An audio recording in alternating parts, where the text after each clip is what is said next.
Welcome to our Marketing for Office. Thanks for being here today, Maria. It's a pleasure to announce that Golden Circle LATAM now is part of our client's portfolio, and it's an honor to have you here to share all your knowledge and expertise on fundraising with us. This episode is named The Fundraising Trap. First, I would like for you to set the stage and explain how did you land in the venture capital market? First of all, thank you so much for having me. I'm so excited to be able to share a little bit about my story and what we are doing with Golden Circle. How did I get started in venture capital? Well, back then I was living abroad. I was living in Israel. I'm Peruvian, but I studied my MBA in Israel. And a fun fact, Israel is known to be the startup nation. So I wasn't really thinking about creating my own startup or entering the venture capital world. I was just really interested in innovation. But one thing led to another, and I ended up doing my MBA internships in OurCrowd, which is Israel's most active venture capital firm. So it was like, having the opportunity to work alongside rock stars, and literally we had some NBA players as some of the investors at OurCrowd. So that was my first in this crazy and amazing world of venture capital. We are going to start by where to start with funding, right? So let's pretend that I am a early stage startup CEO, actually trying to understand how am I going to raise money to start my business, and I'm clueless. I know nothing. Where to start and how can I seek funding? Something to keep in mind, especially if you're an early stage tech founder, is do you really need the money? Why are you fundraising? What's the purpose behind that?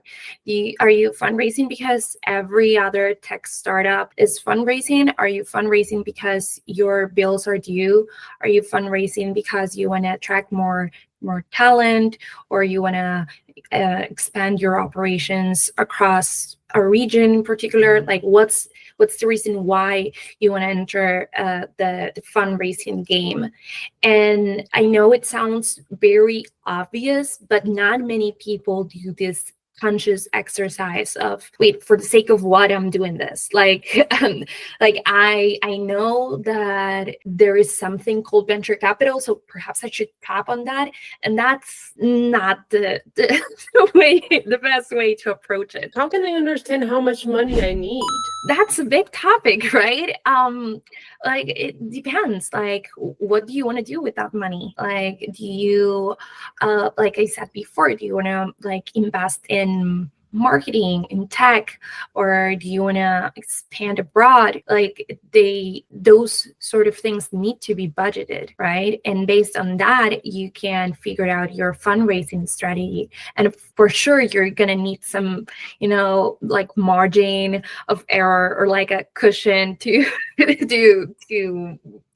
craft that fundraising strategy. But it's really up to what you need to do. And of course, we as an industry, the venture capital industry has come up with series of funding, and they now refer to it, if you're early on with a validated product market fit and you are perhaps pre-revenue, you have a product and it works great, but you haven't sell it yet, you would fit into what it's called pre-seed funding, which is the earliest of the stages when it comes to venture capital. If you have a product market fit, if you have some customers, but you don't have relevant traction or revenue, then you fit with a seed round, right? Like you're further in this fundraising timeline, but still you're in the early stages.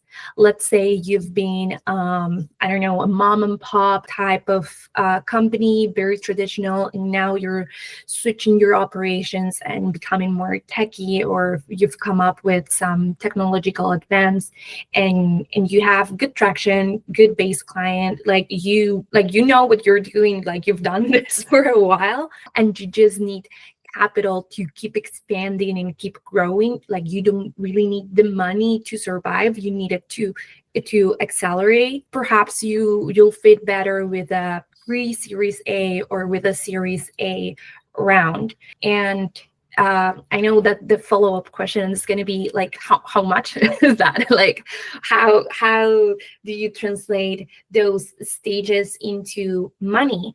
And it varies a lot, but and it truly depends where you are in terms of region, right?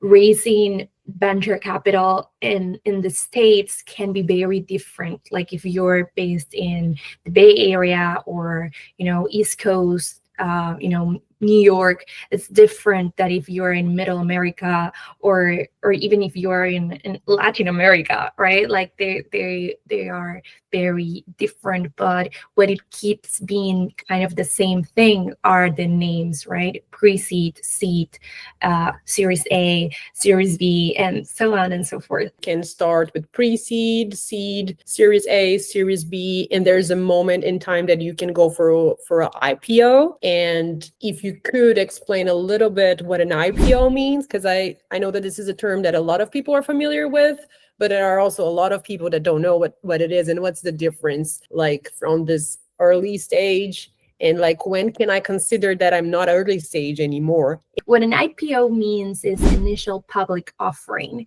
And that means that you are launching this company from being private to being public. So all your financial records, pretty much everything that you're building becomes public. And that public offering means that your stakeholders, your shareholders now have to, open more shares, and other people can just invest, and it becomes part of the trading world, the world that we are more familiar with, right? The Wall Street guys, if in a way.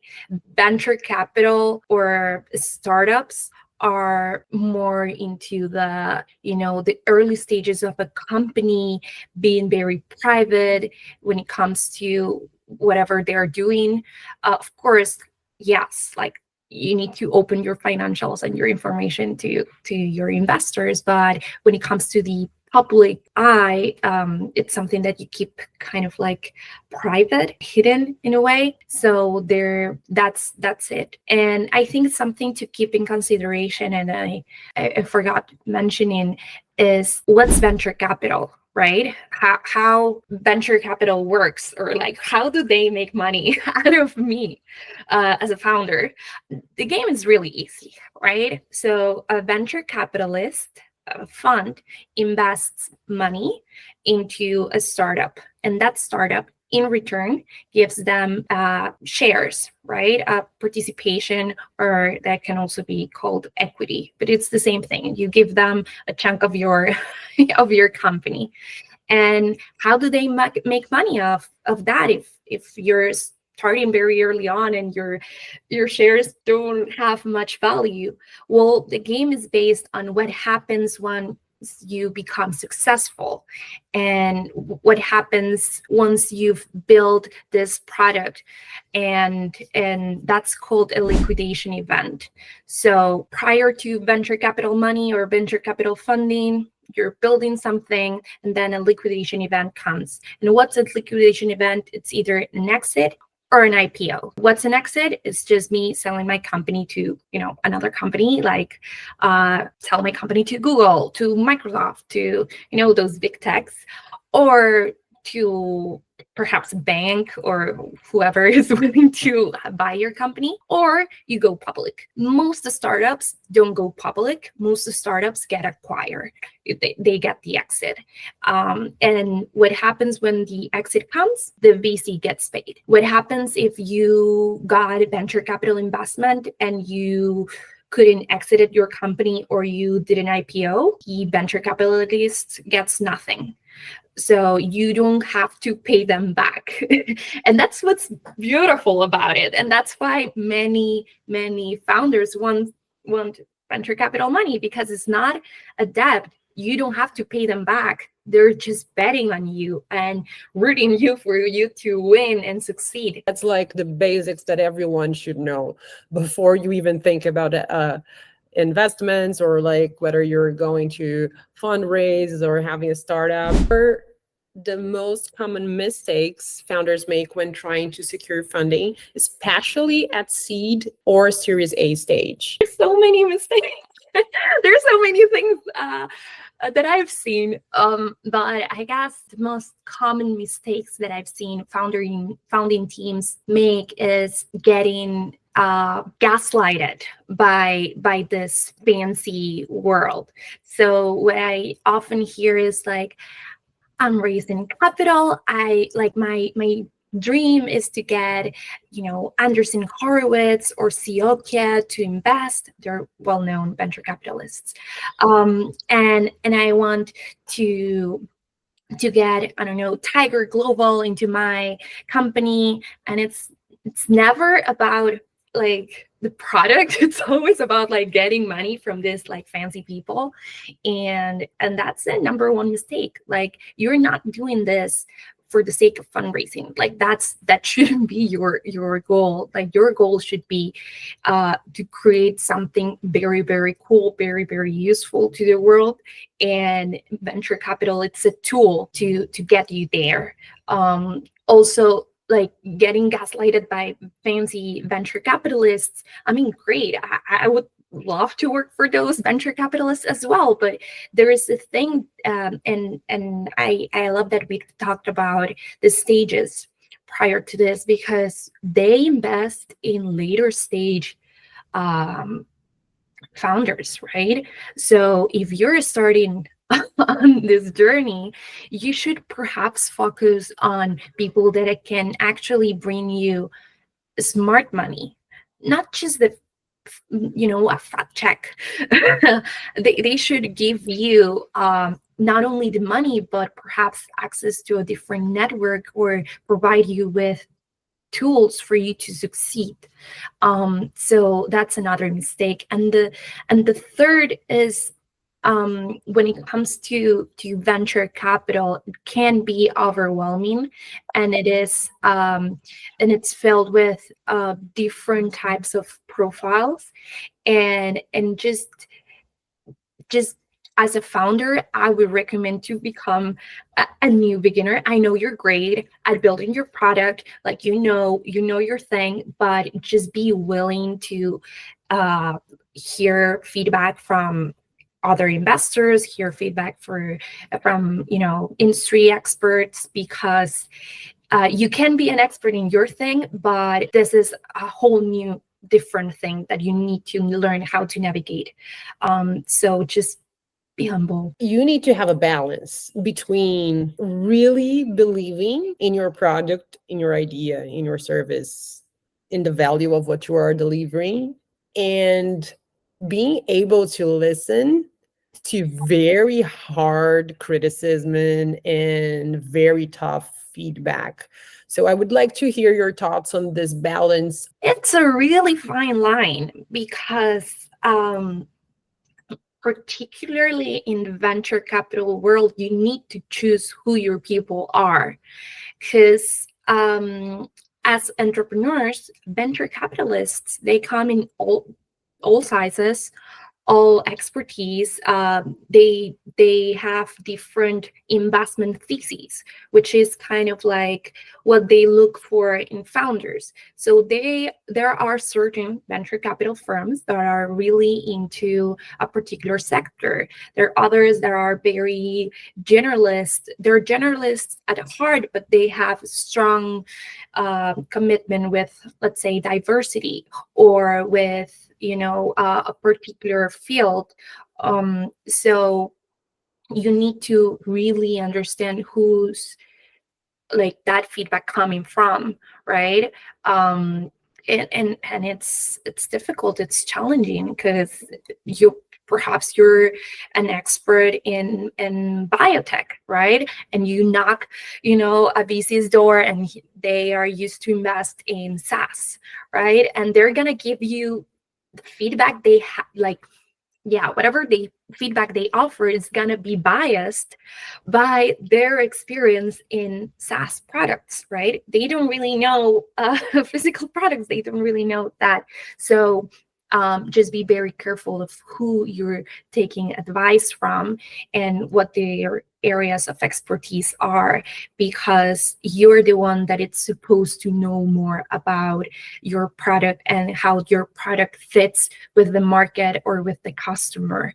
When it comes to taking advice, it's more into how to play the dilution game. So because as I explained before, you give part of your equity, you give part of your company, right? So sometimes you do need to be very careful, because you don't want to dilute yourself, right? You want to be able to make decisions for your company. You have to be able to have the majority of stake of your company in order for you to to run operations. Almost like you need an ally, a third party ally. And like, that's why we're here, because that's part of what you do. Because it's important to tell people that there are companies and consultant people, and Golden Circle is here for that could help craft the list of what are the investors that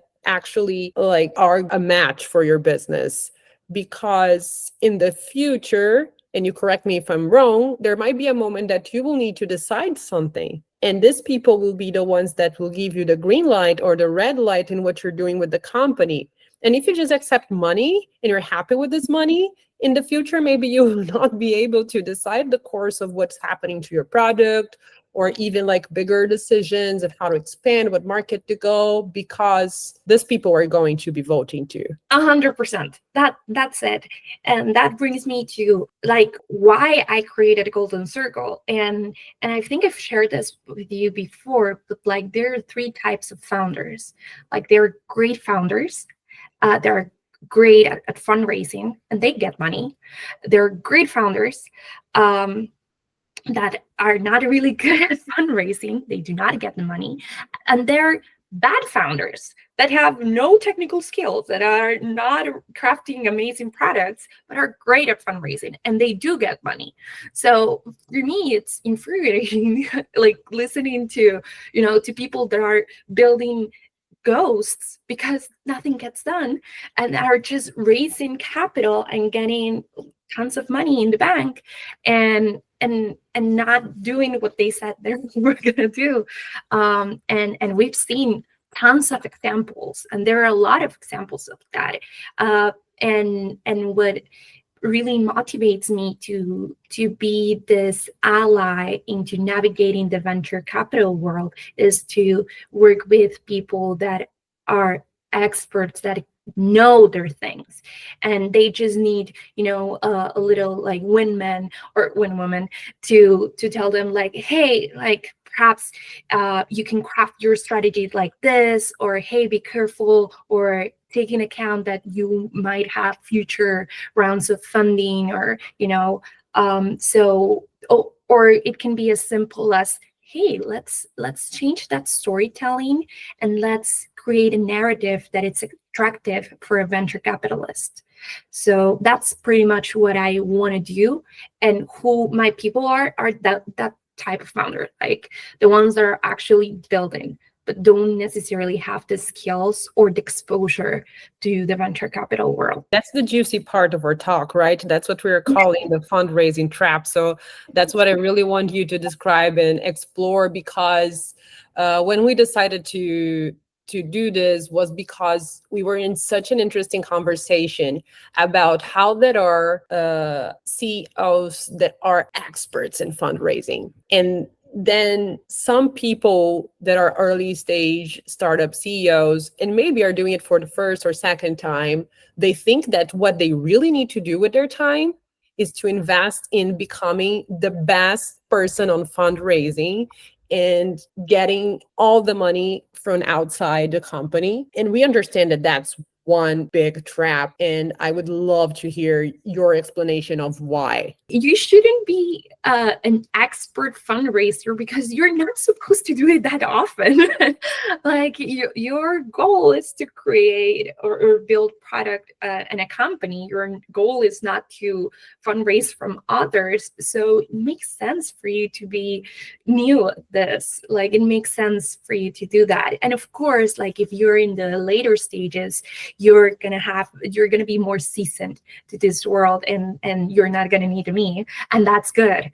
But especially in the early stages, what you need to do and is having a conversation with your founding team and see what the priorities are. And of course, like if you want to build something really scalable, if you want to create this massive thing, you need to make some bets. And one of those are like, I need to gather money in order to make this thing skyrocket. And in order to do that, yes, I need the venture capital money. And how am I going to do this? Well, perhaps the best way is to become a new beginner and learn and take a long time to understand the ins and outs and allocate a lot of time to make mistakes, or or you can also come to me or to other types of experts to help you. So my goal is not to fundraise for you. Like I'm not gonna be the one, pitching your company. I'm gonna give you the tools for you to do it yourself, as you should. Like if you're waiting for someone as an investment banker or some sort of banker consultant to do this whole thing for you, it's not gonna work. I've been in investment teams before in which we've had a consultant and we've said like, no, I want to talk with the founder. I want to see what they're all about, especially in the early stages. That's the most important part. And I think that's where my value is. Like, I know where my place is. It's behind the founder, helping them out. It's not me pushing aside the founder and saying like, oh, I know best, I'm gonna pitch for you. No, it's like, hey, like you might need to do this, or like about, or questioning you to become the better version of yourself when fundraising. That's how I envision it. And that's how I've seen that it's truly sustainable. And the minimum you expect from a founder is that this person knows how to pitch their business, right? Yeah. But they don't need to know, like, what do founders don't need to know that you feel like they are always trying to like get experts on in terms of this fundraising trap? And it's like, you don't need to know that. Don't worry. Focus on your business. Yeah, well, I think they do need to understand. They don't need to be experts in writing term sheets for investors. They don't need to go to law school and craft, complicated NDAs or term sheets or stuff like that. But they do need to understand how does that work, right? They don't need to know how to craft a founder's agreement or a vesting contract, but they do need to understand that vesting is there for both of you to keep assurance of a particular team member. Or you do need to know that the term sheet is it's a sheet with terms of the investment, like very self-explanatory. So yeah, there are some things that they need to understand what there are, but don't really know, like they shouldn't be experts at writing some of those. What I would like for startup founders to be very well versed in is a strategy. You do need to understand what type of investor you're looking for, right? And yes, something that I pride myself in is that you need to be very good at identifying red flags in venture capitalists. Like, hey, is this person is asking me for lots of things.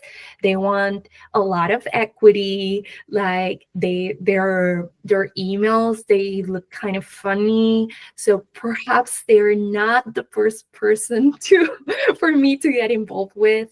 And when you're very new, you don't really know how that works. So wait, is this person asking me to do this and that? Well, I guess I'll do it. And I'm like, no, there's some things that you shouldn't do.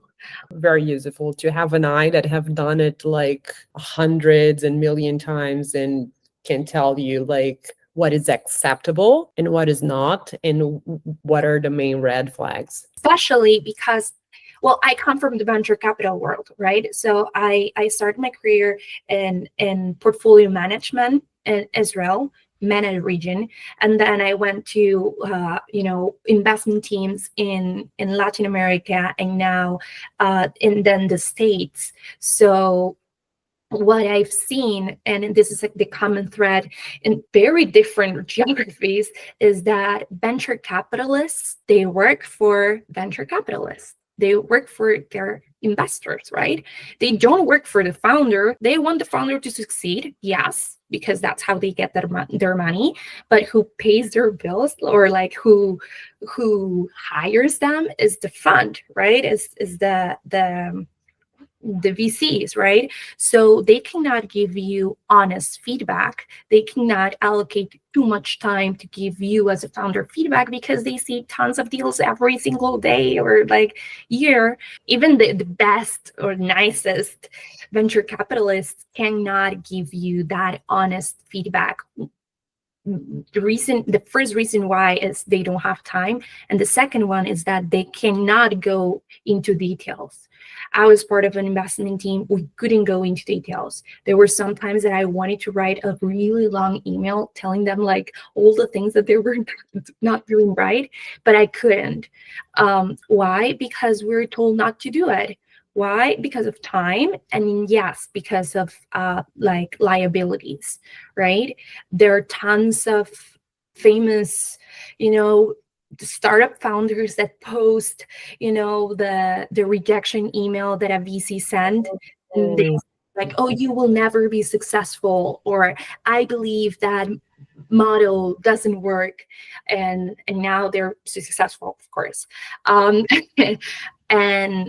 that's something that a firm doesn't want to have, right? So we'll just keep to being very general. That's their mindset. This is very good to know, and for some people it can be obvious, but to me it's new. No, but it's not, because you're thinking like, oh, they're giving me like very general feedback of this. Perhaps it's not that wrong. I'm not that off, and I'm just being like, as a VC, I'm just being politely correct. Like, and that can be misleading. So now that I don't have the VC hat, I can just share my way and just. Thank you. That's amazing. And like talking about VC funding makes me want to go back to a question that is, what are the other options like besides traditional VC funding? There are different ways of getting funded, and there are different ways to gather money for your company. So if you're a traditional business, you can ask money from a bank. You can get, credit, your credit card, and put all your money into it. You can get grant money works really, really well for either traditional or non-traditional. Startups, they have this particularly point into their favor because they have technology. They drive they thrive with innovation. So that's why the venture capital model works for them. Not every company is VC backable. Why? Because VCs, they only invest in startups. And we all know that the definition of of a startup, it's a tech company. It's a company that uses and leverages technology to create something that can be scalable. If you want to have a traditional company that doesn't really scale, that's fine. That's good. You do you. You can get, money from a bank, or you can get other ways of financing. When you're building tech, you have alternative ways, as, for example, crowdfunding, or equity debt. There are lots of different ways. What I often suggest to founders, tech founders, is to explore their options first, and they would find tons of grants. There are many grants for different fields, for different areas of expertise. So you can start with grant money. You can start with what people call family and friends, which is basically asking your uncle or your dad or a friend, relative, for money for them to be your first investors. There's something that I'm very new at, but I love the concept of, and is angel investing. So who's an angel investor? An angel investor is usually a seasoned entrepreneur or executive that knows your field, that knows your sector very well, and that can understand the issue that you're trying to solve, and that are willing to invest in you. And they usually give you, of course, like smaller checks than than a venture capital firm, but they give you smart money. They give you advice, they mentor you, and that's why you end up giving them equity. So it truly depends on who you are and your field.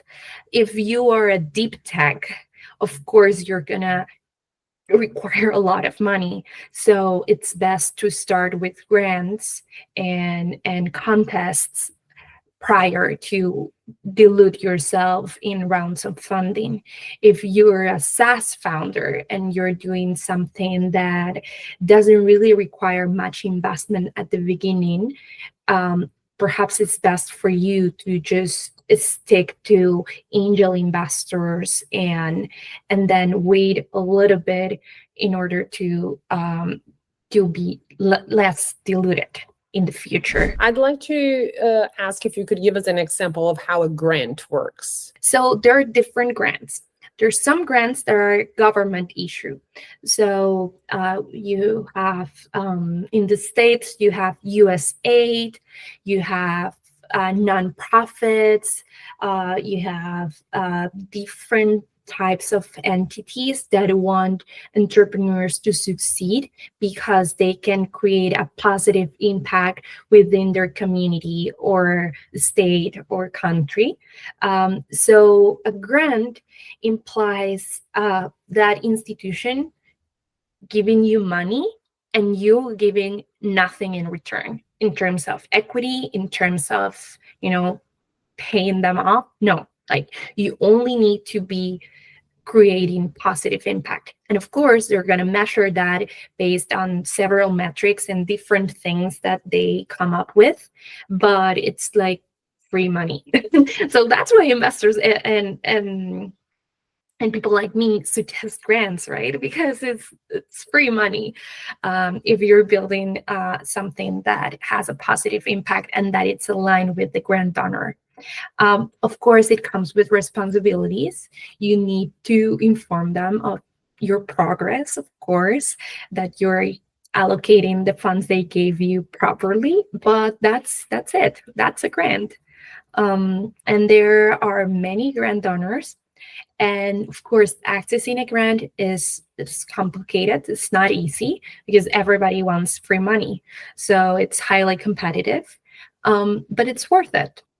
I want to know the true, the ugly true about what can happen in some cases that happen to CEOs, even famous ones that were just amazing at fundraising, and they managed to like dilute companies and fail. There are tons of examples, and I think one that can resonate with our audience is Adam Newman from WeWork.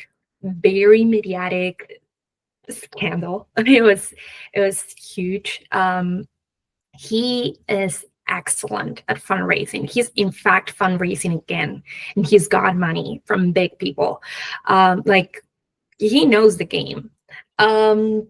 Hopefully he's now surrounding himself with tech talent, or just people that can actually build stuff. And I think it's because of storytelling. These people that are able to raise humongous amounts of money, they're very good at identifying what investors look for in companies, and they're willing to create an illusion based on that. I want to do the opposite. I don't want to create illusions. I want to showcase work. Creating illusions must be really fun, but showcasing the work and translating, startup language to venture capital language, that's the hard part of it. Venture capital is really, really risky. Why? Because the only way an investor has to actually make money of it is if you either exit or if you go public. So because there is so much risk involved, what they try to do is to diminish the risk by choosing people that do know how to sell their companies. And that's why we get those type of cases, right? We had Elizabeth Olsen. Elizabeth Holmes. Elizabeth Holmes, for example, she was the CEO of Theranos. Huge, Forbes 30 under 30 marketing, but what she was trying to create was not possible, was literally impossible. And she was very good on crafting this narrative of all the things that could be accomplished. And her mistake was to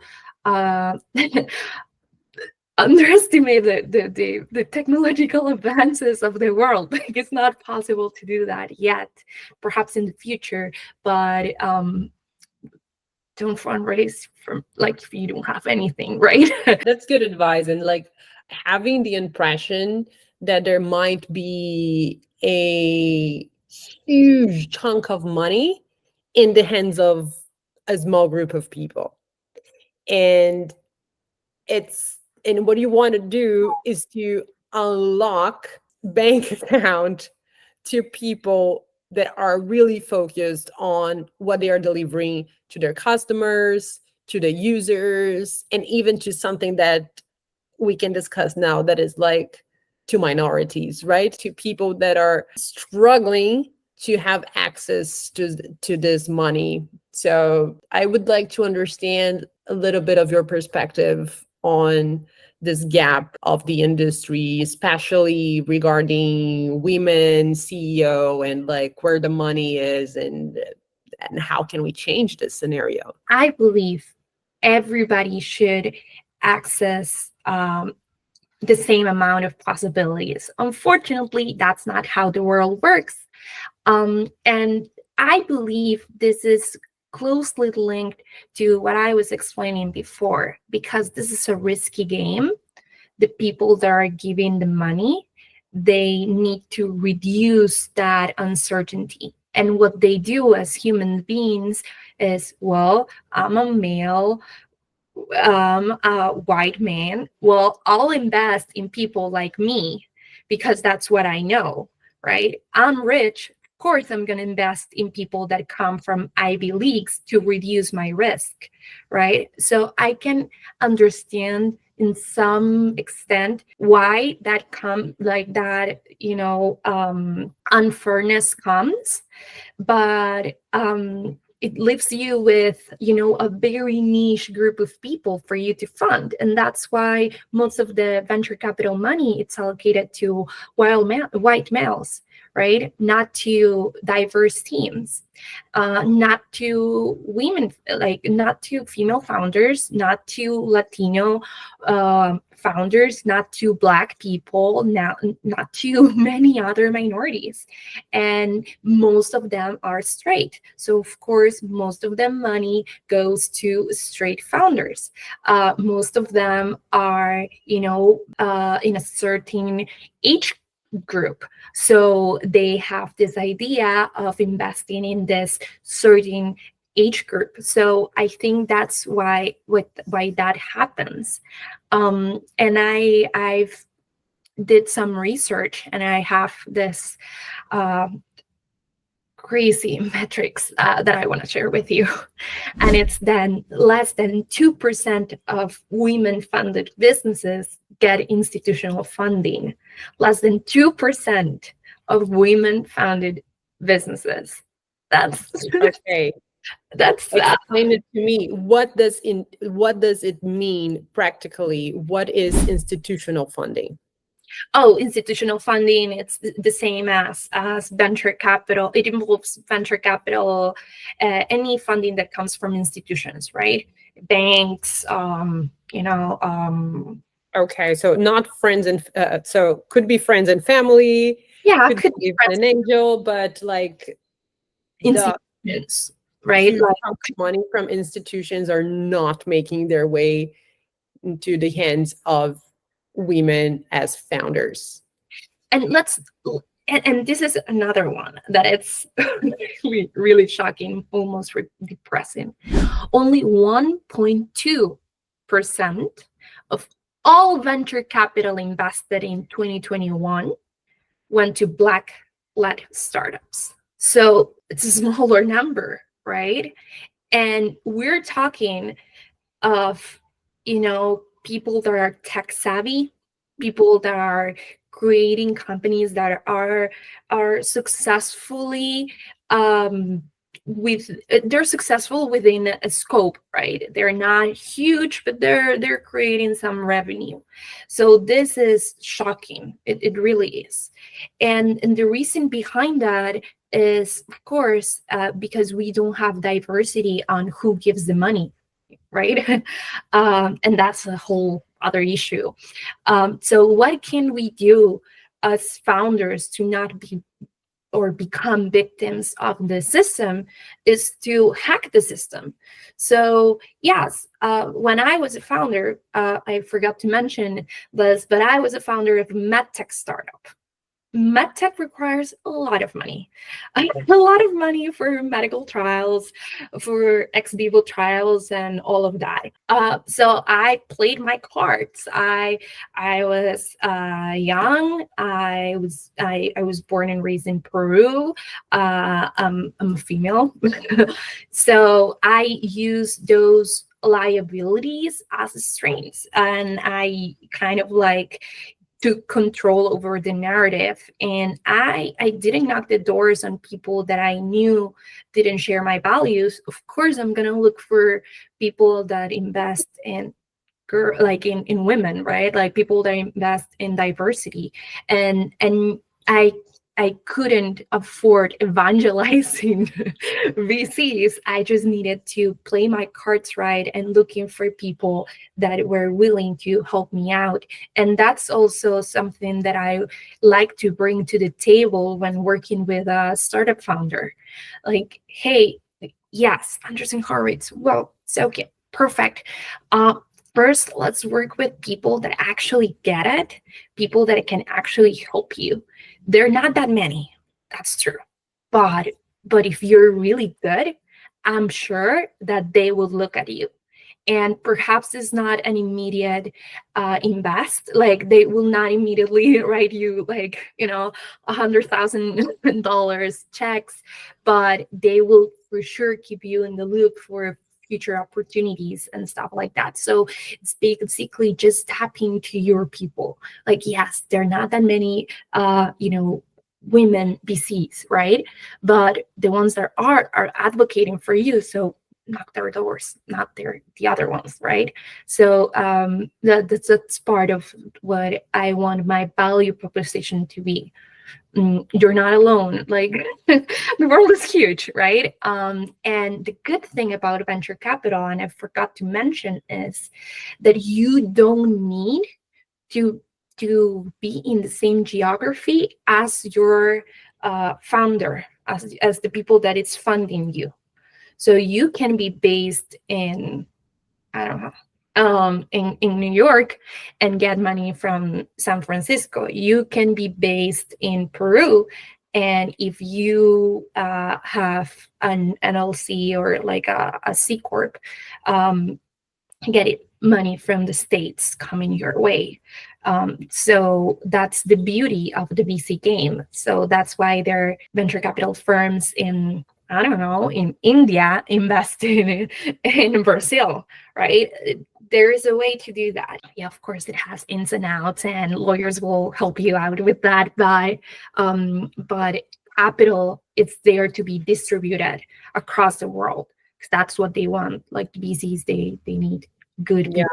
So, But this happy work of understanding what are the doors you can knock first in order to not lose your time and your energy and your enthusiasm, because sometimes you're high enthusiasm and energy and you can like be knocking on the wrong doors and talking to the wrong people. So maybe a good place to start is with people that can understand what you're doing and people that are willing to invest their money on projects from, for example, Latin women like ourselves. Yeah, I love everything about this conversation.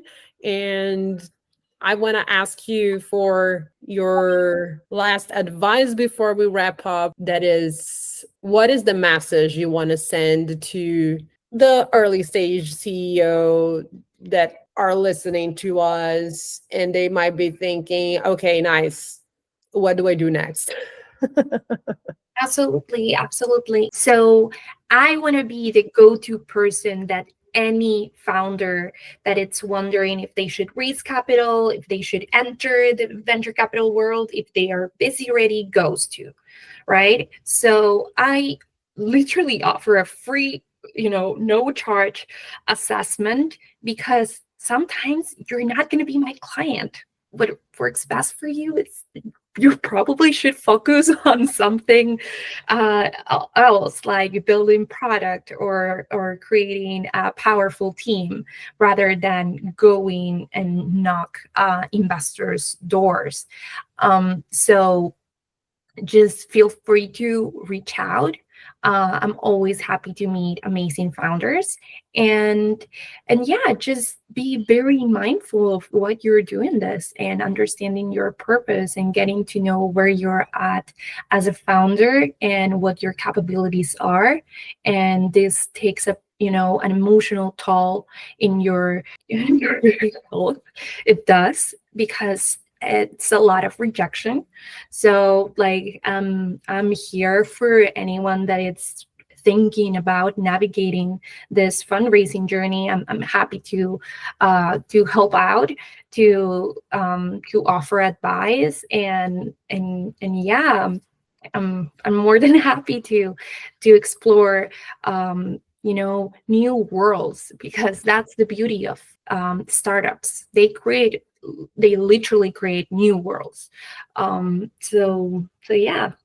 Thank you very much. Thanks for being here, sharing all your knowledge and stories with us. Thanks for being part of Marketing for as one of our clients. And I'm pretty sure that we're going to be able to celebrate amazing startups and amazing CEOs in the future that are successful cases from this partnership. Well, thank you for having me. This has been an amazing conversation. I'm so excited of what comes next. You've been an incredible help when it comes to actually narrating that storytelling of for me to tell the founders. So we're always finding new ways of creating value, and I think you do create value. You've created so much value for me. So thank you. Thank you. Always a pleasure to work with companies that care. Okay, see you on our next episode. Bye-bye. Bye.